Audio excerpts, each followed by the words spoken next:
ગોંડલ માવતર ગોંડલ. ભાઈઓમાં ભાઈ એક છે, હવે ઈ એને ત્રણ દીકરી છે ને એ બિચારા એનું ઈ મજૂરી કામ કરી એનું ઘર આખે.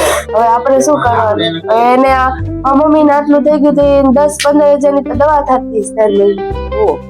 ઓક્સિજન નો હુમલો એટલે ડાયાબિટીસ છે અને હાવ ખાટલામાં થઈ ગયા છે.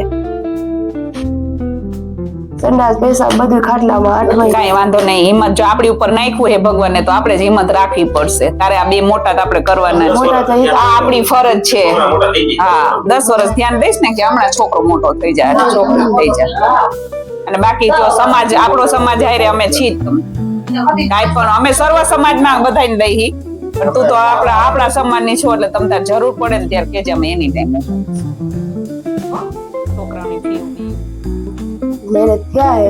પણ આ હું કહું ને તો 15 વર્ષની દીકરીની મેરેજ ન કરાય. 21 વર્ષની ઉંમરની દીકરી હોય ને તો એના મેરેજ કરાય, નકર મેરેજ ન કરાય. અત્યારે તમારી ઉંમર કેવડી થઈ? મારી ઉંમર અત્યારે 36 માં જાય છે. 36 વર્ષે માણાના મેરેજ થતા હોય અને આને આખો સંસાર વિખાઈ ગયો.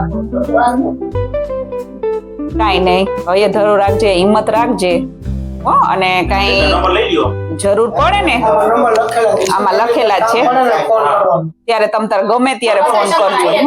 બધાય તમારે આપણા સમાજની આજુબાજુમાં કોઈ હેરાન હોય, છેડતી હોય, કાંઈ હોય એકલા જાણીને બધું થાય. અને હિંમત રાખજે હો. છોકરાય મોટા થઈ જાય બધું, અને ફી બેની ઘટે આ તે તો તમ તારામાં બેઠા હી. ભરતભાઈ નો નંબર એમાં છે જ અને સુરેશભાઈ નો છે હો. કાંઈ ઘટતું હોય કે મુશ્કેલી હોય